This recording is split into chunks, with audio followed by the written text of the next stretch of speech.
Hola, ¿qué tal? Muy buenas tardes. Nos encontramos en el café Terraza Azul o Terra Azul de la ciudad de Osorno junto a Bernardo Candia Enríquez. Él es ex alcalde de la comuna de San Juan de la Costa, ex director provincial de educación, ex gobernador de la provincia de Osorno cuando existía el cargo de gobernador, y hoy día un ciudadano comprometido con la intención de generar un debate y buscar una discusión de temas tanto contingentes y locales, como dar también, por supuesto, una opinión informada con respecto a temas que también son de carácter nacional y que poco se aborda en la provincia. Hoy día está en una verdadera cruzada para generar información para que el elector o aquella persona que gusta de la cosa pública sea parte de una discusión, pero informada, con altura de mira y con conciencia de lo que se habla, escuchando de fondo la música de Adele.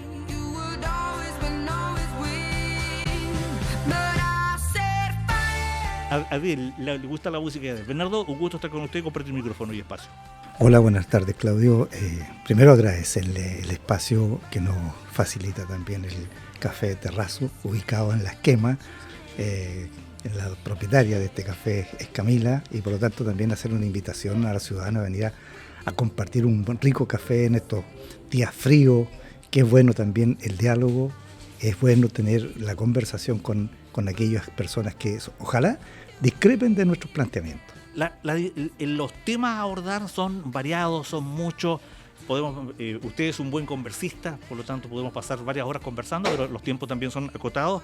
Y hoy día pasemos a centrarnos un poco cuál es el contexto histórico en el que estamos iniciando este ciclo de programas a 90 días del proceso eleccionario, con una discusión en torno a la importancia que le ha dado José Antonio Kast al Congreso, con la firma de la inscripción con un libro, con un programa de gobierno superior a las 7 hojas que hizo Johan Kaiser hoy día en la mañana, con una Janet Jara que ha decidido bajarse de los debates. Ese es el contexto que se está viviendo hoy día. ¿Cuál es su apreciación de la temperatura política a nivel nacional de cara a esta presidencial? Después vamos a la parlamentaria. Pero mira, yo lo que observo es un escenario muy complejo para el país, en donde el debate público debería ser mucho más intenso, profundo y con propuestas muy claras para el país. Yo no veo a los candidatos pensando en lo que es el Chile del siglo XXI a 15 o 20 años. Yo veo candidatos que están haciendo un programa muy coyuntural, muy de problemas muy coyunturales. Por ejemplo, Kast ha centrado todo su discurso básicamente en el tema de seguridad, pero eso no basta para ser presidente de Chile. El resto, a quien he visto con mayor niveles de propuesta y contenido, ha sido con Evelyn Matei, que ha tratado de desarrollar incipientemente algún nivel de cierta propuesta. Janet Jara en realidad no tiene un programa de gobierno, y lo reconocen ellos mismos. Es decir, tú tienes de los principales 3 candidatos que carecen de un programa o un proyecto país, que es que a mi juicio es lo más preocupante, porque la gente va a ir a votar y no sabe por qué votar, y no sabe cuál es el contenido de estos programas. Nada indica que vayan a desarrollar un programa pensando en el país, poniendo como centro al ser humano y con una perspectiva de futuro de nuestro país. O sea, la pregunta que uno tendría que decirle, ¿cuál es la propuesta o el proyecto político de país que están proponiendo los distintos candidatos? Lamentablemente la discusión se ha centrado básicamente en temas coyunturales, muy contingentes, en el cosismo, pero nadie está pensando en forma sistémica qué es lo que necesita Chile para poder seguir desarrollando o fomentando el crecimiento. Usted se refirió a 3 candidatos, Kast, Evelyn y Matei. Johan Kaiser absolutamente fuera. No, creo que no tiene ninguna posibilidad. Creo que efectivamente esa curiosidad incipiente que mostró en los primeros tiempos desapareció. Creo que el candidato se fue desinflando paulatinamente, porque mira, los políticos no se inventan, no son productos no surgen como el hongo. No, el político, a mi juicio, es una persona que es un oficio que se trabaja permanentemente desde la universidad. Esta gente generalmente cree que yo quiero ser candidato, y este yoyoísmo que nos ha atrapado es terrible, porque yo quiero ser candidato, no porque alguien me está proponiendo o el colectivo me está proponiendo, no, es yo quiero ser candidato, y como yo quiero serlo, Basta que yo me lo proponga y quiero. Pero en el caso de Kaiser, no es que yo vaya a votar por Kaiser, es una persona que me es absolutamente indiferente, pero es el que se está tomando la cosa en serio, porque él acaba de presentar una propuesta de gobierno, un proyecto de propuesta, un mamotreto bastante extenso con propuestas, a diferencia de Hay que revisarla y saber cuánto es el costo del programa. Ahora, ahí vamos a encontrarnos con la realidad, pero por lo menos lo ha intentado, porque esto no se ve en los otros 3 candidatos que son los que... Hasta el momento, como te digo, para mí la que ha tratado de desarrollar en los foros que se han hecho, me acuerdo específicamente del foro que se hizo acá en Frutillar sobre la industria del salmón, ahí hubo una propuesta bastante más seria de Evelyn Matei que lo que planteó Kast, que centró todo su discurso en el tema de seguridad. Y Yanez Jara trató de responder un par de cosas, pero no más que eso. Y los otros candidatos en realidad no tienen un desarrollo muy profundo y además, seamos objetivos, las posibilidades que tienen son muy bajas. ¿No estará la prensa también colaborando con este sistema que no entrega mayor información, puesto que tampoco se le hacen preguntas demasiado complejas como para que llevarlos al tema de la candidatos? Mira, los candidatos pueden tener un espacio, una página web, pueden crearla, pueden subir su propuesta y si no la quieren mostrar en su totalidad, desplegarla en un 100%, bueno, vayan mostrando de a poco, a lo menos pongámonos de acuerdo en algunos temas básicos. Por ejemplo, yo no he escuchado a ninguno hablar sobre vivienda y tienes un déficit habitacional significativo.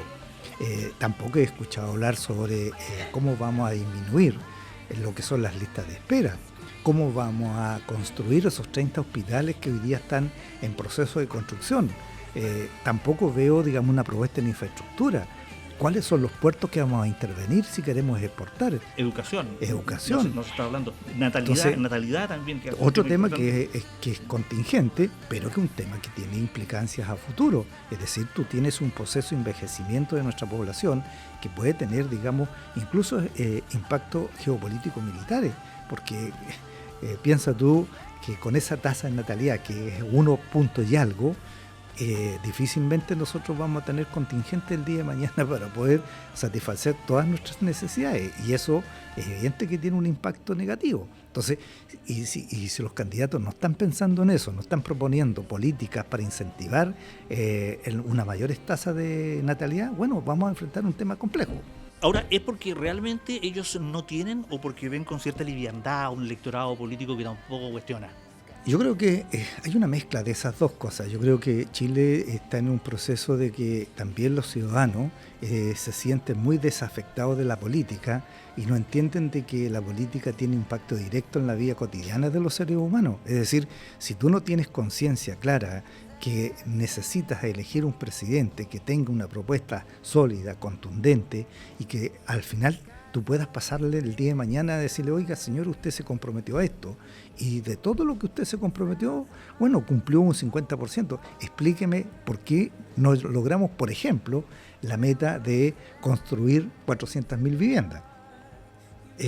¿Cuáles fueron las dificultades que se tuvieron? Porque usted dijo que iba a construir 400, otros dirán 300, o otro dirá, bueno, mira, yo quiero construir 500 viviendas, porque el déficit habitacional en Chile se sitúa más o menos en 550 viviendas.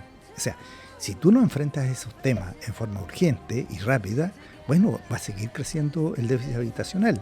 Amén que tienes que también abordar el tema de los campamentos, que es mucho más urgente que la vivienda social. Entonces, hay temas que no están en la palestra, no están en el escenario público discutiéndose, y eso es el problema con los candidatos. Entonces, aparecen las cuñas, aparecen las cosas fáciles, aparece, digamos, qué es lo que tengo que decir, más pauteado por los medios de comunicación, qué es lo que tengo que decir la discusión barata, porque hay una discusión barata en torno, por ejemplo, a la poca importancia que le asignó José Antonio Kast a la labor parlamentaria, que ha sido ya 2 días o 3 días que vengo escuchando los medios. Es evidente que lo que él trató de decir, por más que explicaciones que quiera hoy día, en el fondo, si vas a gobernar por decreto, en el fondo estáis planteando un sistema autoritario que ya lo hemos visto en otras oportunidades. Y ha minimizado, pero yo no diría muy lejos de la realidad la labor parlamentaria. Yo te voy a contar como anécdota un parlamentario de la zona que tenía el hábito de solicitar consultas en su rol fiscalizador. Entonces decía, por ejemplo, ¿cuántos semáforos no están funcionando en Osorno?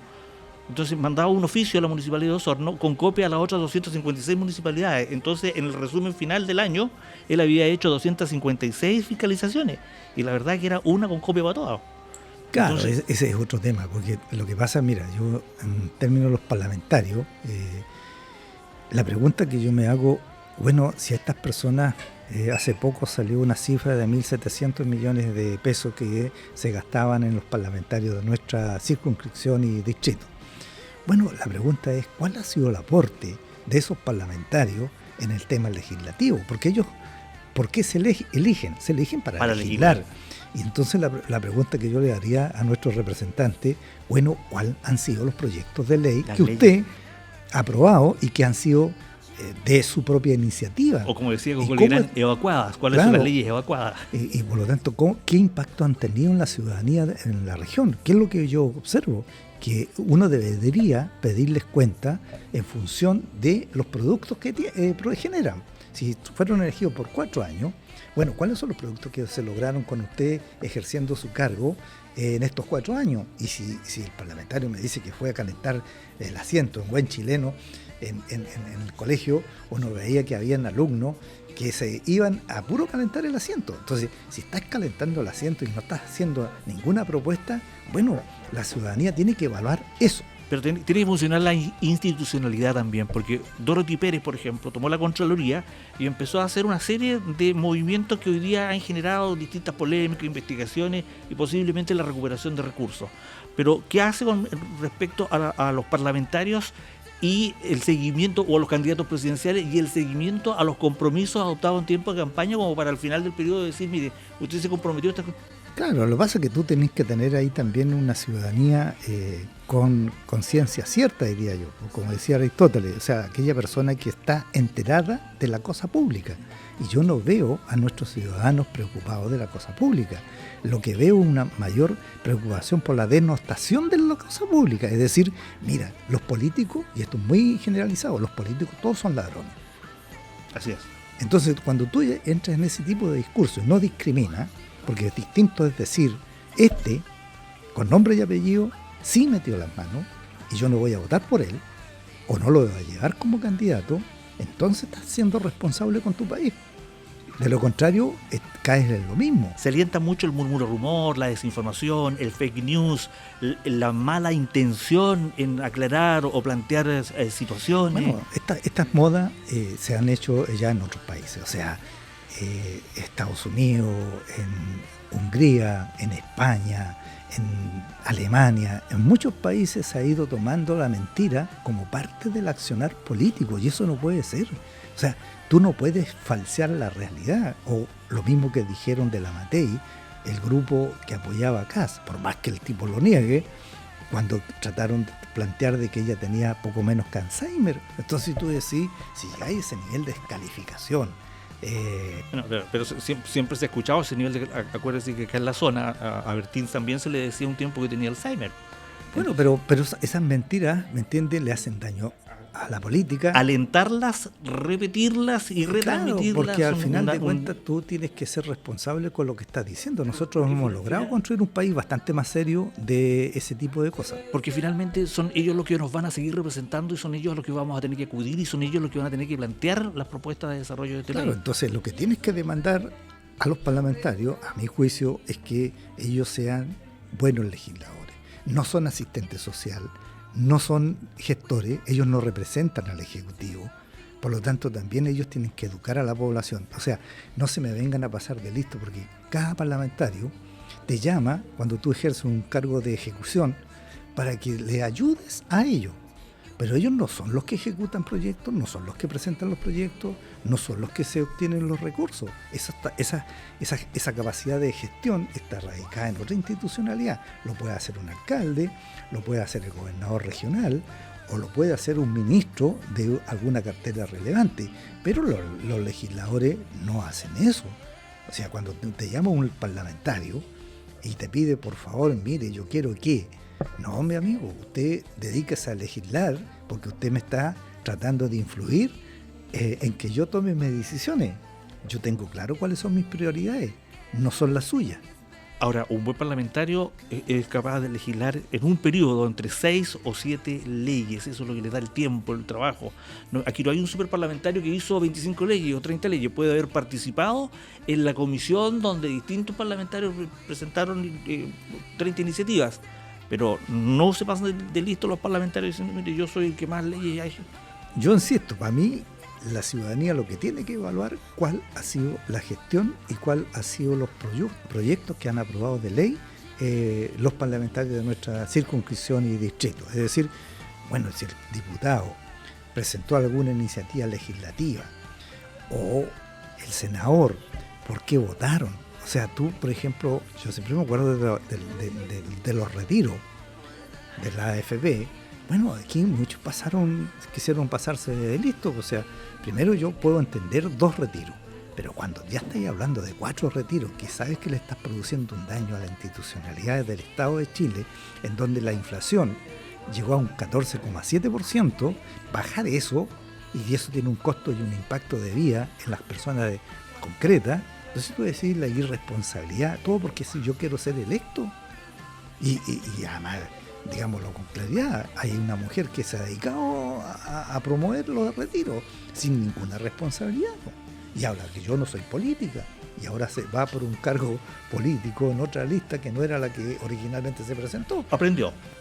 Aprendió el tejimaneje de la política. Entonces, y hoy día estos dobles discursos. La falta de consecuencia. Mira, si a ti tú me dices que te gustan los porotos, que preparas porotos, que tienes un restaurante que vende porotos, yo te invito a almorzar a mi casa, no me pidas chuleta. Sí. Se trata de mantener ser una línea consistente y coherente. Una coherencia. Hay coherencia hoy día, por ejemplo, en el diputado Héctor Barría, que está pidiendo una situación especial para la lista de la Mira, yo lo que veo ahí es básicamente un pragmatismo exacerbado. Es decir, tú renunciaste a ciertas convicciones para llegar a un acuerdo político con alguien que no tiene ni siquiera programa, que diste un cheque en blanco, y en segundo lugar por defender un cupo parlamentario. Me parece muy pobre, muy poco racional, porque lo lógico que hubiesen preguntado a toda la institucionalidad, un militante, un voto. ¿Por qué la Junta? Porque ahí tienen el control. No así si hubiese habido una consulta general. Créeme que los resultados en la música cristiana hubiesen sido muy distintos a los que hoy día ellos pueden mostrar. Además, con una incoherencia, si el partido ha perdido presencia y consistencia, ha sido justamente por la falta de coherencia. De coherencia y consecuencia. Imagínate por qué me acuerdo, en el primer proceso constituyente, el partido llamó a votar apruebo, en consecuencia que hubo un rechazo de casi un 65%. Y en el segundo, cuando se presentaron, no eligieron ningún militante nuestro para que participaran en el segundo proceso constituyente. Y eso es por la falta de coherencia y consistencia. O sea, ¿por qué voy a votar por alguien que ayer aprobó algo o llamó a aprobar algo y el día de mañana está diciendo, mira, yo aprendí y voy a corregir? La gente obviamente no les creyó. O sea, tú en la política tienes que ser confiable y creíble. Y la confianza se genera cuando tú eres coherente. ¿Está quebrada la democracia cristiana en la zona? Yo creo que hay un quiebre evidente donde los militantes van a tomar una decisión en conciencia. ¿Un quiebre privado? No, yo creo que un quiebre privado, pero la gente todos sabemos que internamente la democracia cristiana no va a apoyar a la candidata de, en este caso, oficialista de Yanine Jara. ¿Y cuál es la posición entonces de Bernardo Candia, demócrata cristiano también? Bueno, yo creo que no hay que, a buen entendedor, ya está clarita que no es mi opción. No es la opción Jara ni Kaiser.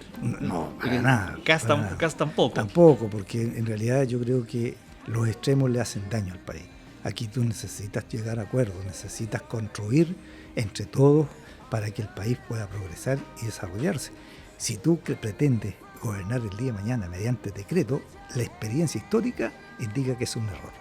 Eso ya lo vivimos nosotros. Vamos a reflotar entonces la grandeza política del general de la FACH, que fue el primero en reconocer el triunfo del no en su momento.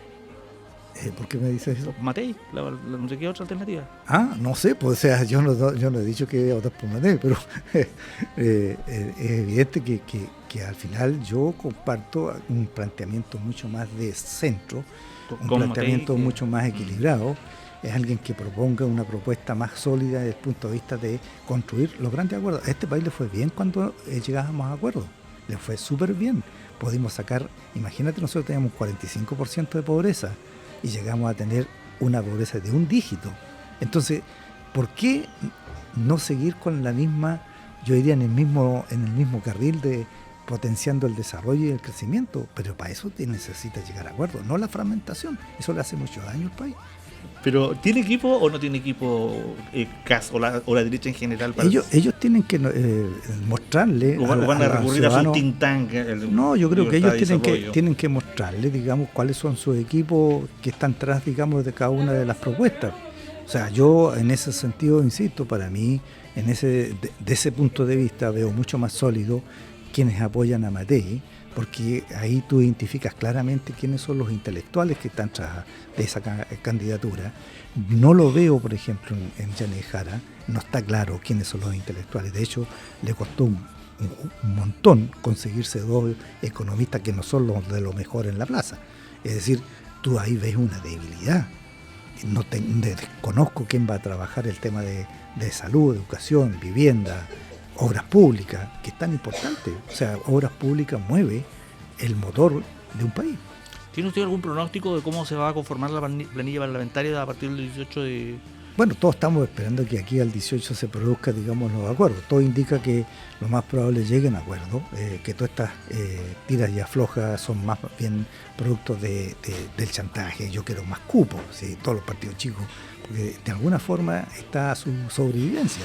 Entonces van a querer más cupos para poder tener más posibilidades de tener una mayor representación. Pero yo creo que el 18 se va a saber quién es quién y quién va con quién. Hay una frase que dijo usted que los candidatos aparecen como hongos. 4 años atrás, cuando fueron la elección de los consejeros regionales, teníamos una sábana realmente era una sábana enorme de candidatos a consejeros, que ahí sí queda el concepto de hongo por humedad, queda en evidencia. ¿Se va a repetir esa situación? Bueno, yo creo que Chile tiene un problema serio político, y ese es uno de los problemas. Es decir, antes tú tenías listas muy claras, muy contundentes, y que posibilitaban, digamos, acuerdos. Hoy día tienes 29 partidos, creo, en el Parlamento. 29. Cada parlamentario pasa a ser poco menos que una pyme. Es decir, candidatos a la presidencia que aparecieron después de 4 años que estuvieron ausentes, porque parece que encontraron una buena forma de obtener recursos. ¿Cómo se ve el proceso en general de cara a este proceso eleccionario? ¿Cuál es la evaluación que usted hace? Hay que hacer una evaluación final. ¿Cuál es esa evaluación? Mira, yo creo que todavía los candidatos están desplegando sus propuestas. No todos la tienen terminada. No hay una propuesta en donde tú sepas cuánto cuesta el programa, que es fundamental, porque Chile, para poder satisfacer esas necesidades, necesita generar recursos. Entonces la pregunta es, ¿cuál va a ser la tasa de crecimiento que se van a plantear? ¿Va a ser un 3%? ¿Va a ser un 4%? Imagínate que un 4%, si el país creciera en los próximos años a una tasa de un 4%, en 15 años, tú duplicarías lo que es el ingreso per cápita. Entonces la pregunta es, ¿cuántos de estos candidatos te ha hablado de la tasa de crecimiento? Yo no he escuchado a ninguno hablar de eso. Segundo, ¿van a aplicar o van a rebajar los impuestos? ¿Y cómo vamos a satisfacer esas necesidades que tenemos en salud y educación si para esto se requieren recursos? Entonces, los dos mecanismos es vía impuestos y el otro mecanismo es el crecimiento económico. ¿Vale la pena plantear nuevamente, como se ha planteado cada cierto tiempo, estos acuerdos nacionales pro crecimiento, pro desarrollo? Yo creo que sí. Entendiendo que el gobierno de Gabriel Boric los últimos 4 años ha sido un gobierno que no ha permitido un mayor desarrollo y crecimiento del país. Pero controló algo que no es menor, que es la inflación. A partir del tercer año, Piñera entregó a este país con un 14,7% de inflación. Entonces, que no me vengan a contar cuentos. El segundo gobierno de Piñera fue lo más malo que ha tenido el país. Y creo que no le va mucho en la saga. Pero a pesar de todo eso, tiene cosas que mostrar. ¿Y eso es mérito de Boric o es mérito de los equipos económicos yo le atribuyo mucho valor a lo que hizo el ministro Marcel. Yo creo que el gran soporte de este gobierno ha sido el ministro Marcel en Hacienda, porque logró un objetivo bastante complejo de lograr, que es el control de la inflación. Segundo, los indicadores macroeconómicos se estabilizaron. O sea, hoy día el país puede seguir creciendo. Lo más probable es que este año nosotros tengamos un crecimiento que nos va a ser extraordinario, pero peor no crecer de cercano al 3%. Entonces, si tú ves una inflación controlada aproximadamente en un 3, y algo, bueno, y un crecimiento de un 2,7 probablemente, tienes como un piso para poder que el futuro presidente pueda establecer metas claras con respecto a cuál va a ser su apuesta en la tasa de crecimiento y el control de la inflación, que son los dos grandes indicadores, porque de alguna forma, si tú tienes crecimiento de una tasa de un 4%, vas a poder generar empleo y absorber ese 8,7 o 9% de cesantía que tenemos hoy día. O sea, el gran problema es poder resolver esas cosas. 10,1% fue el aumento de la mano de obra menos para el sector femenino. ¿Es claro, mito o realidad esto lo que pasa es que tú todavía tienes que ver esto de post-pandemia. O sea, el gran sector afectado del desempleo fue la mujer, y por lo tanto tienes que recuperar esas tasas de crecimiento ante pandemia y esas tasas que teníamos de desempleo. Hoy día hay un cuello de botella no menor en el tema del desempleo que tiene que resolverse. No lo va a resolver este gobierno, lo va a resolver el próximo gobierno, pero tiene que planteárselo como meta. ¿Se levanta en alguna oportunidad? ¿Se vuelve a levantar como una alternativa política del Frente Amplio? Mira, yo creo que van a ser castigados. La moral superior. Mira, van a ser castigados varios de los que formaron parte de este gobierno. Acuérdate que su candidato del Frente Amplio fue uno de los candidatos que más mal le fue en las primarias. Que dentro del universo de 1 millón y tanto que votó, el Frente Amplio fue muy castigado, y eso es porque la gente percibió que eran gente joven, a lo mejor con mucho idealismo, pero sin ninguna preparación, sin ninguna capacidad de gobernar. Y para esto se requiere experiencia, conocimiento y capacidad de gestión. Con sus luces y sombras, Carolina Toá vino a colocar un poco de equilibrio en su momento, vino a hacer la cara que trajo tranquilidad al desarrollo del gobierno de Gabriel Boric. ¿Va a ser castigada también, creo? Es evidente. O sea, y ella también fue castigada porque en el fondo no fue capaz de establecer una propuesta clara. Y seamos sinceros, mira, a la Carolina Toá la dejaron botar. Aquellos que dijeron que la iban a apoyar, no la apoyaron. Yo el trabajo territorial no vi a los que se sacaron la foto con ella, aquí no los vi trabajando. Y eso se reflejó en los resultados. O sea, no había ningún parlamentario que estaba ahí trabajando, tocando una puerta, pidiendo el voto por la Carolina Toá. O sea, seamos sinceros. O sea, se ha ido instalando esta cosa de decir, superestructuralmente estamos apoyando a alguien, y al final, en el día a día, tú no veías a nadie trabajar. Bueno, yo vi la foto de Bernardo Candia respaldando a Carolina Toá. Pero yo lo hice públicamente mediante un video, ¿me entiendes? En cambio, yo no me fui a sacar la foto ahí en el artesano. Y esas fotos no se vieron. Yo no vi a ninguno de esos personajes de ahí trabajando en terreno. O sea, tomaron distancia del gobierno y todo lo que significa Gabriel Boric. Que mira... ¿Eso es oportunismo político? Sí. ¿Falta de consecuencia? Sí, ¿Se merecen el castigo? Yo le preguntaría a ellos, bueno, ¿y cuál fue su trabajo? Su aporte. Su aporte a la campaña. Usted salió a la calle a pedir el voto, yo no vi a nadie. Perdónenme, pero no vi a nadie de eso. ¿Se recupera la centroizquierda o hay que esperar? ¿O esto es el péndulo? Ahora viene la centroderecha, 4 años más, la centroizquierda. Lo más probable es que tengamos alternancia en el gobierno, y eso significa que no hay continuidad de muchas políticas, porque lamentablemente cuando tú no tienes grandes acuerdos, la continuidad no se da. O sea, ¿se rompió el diálogo? Se rompió el diálogo. La posibilidad de continuar con los acuerdos también. Entonces, ¿qué es lo que pasa? Que el que va a llegar a lo mejor va a decir todo lo que hizo está malo. Entonces, cuando tú llegas con ese nivel de predicamento, no tienes continuidad en las políticas públicas. Por ejemplo, por nombrarte una, Chile, a pesar de todo lo que uno podría pensar de Frente Amplio, fue capaz de firmar el Tratado de Libre Comercio del TP-11. Eso significó el año pasado 14.000 millones de dólares adicionales para el Estado de Chile en exportaciones. Y tú tienes que seguir con esa política de firma de tratados de libre comercio con la India, cosa que tienes ahí 1.500 millones potencialmente compradores de tus productos. Y así pasa con Malasia. Entonces, Si tú estás pensando en el país, tienes que tener claridad qué es lo que quieres hacer, para dónde va la micro, como dice el buen chileno, porque necesitas crecimiento, necesitas insertarte con mayor fuerza en un mundo globalizado, más todavía con políticos como Trump, que te amenazan todos los días.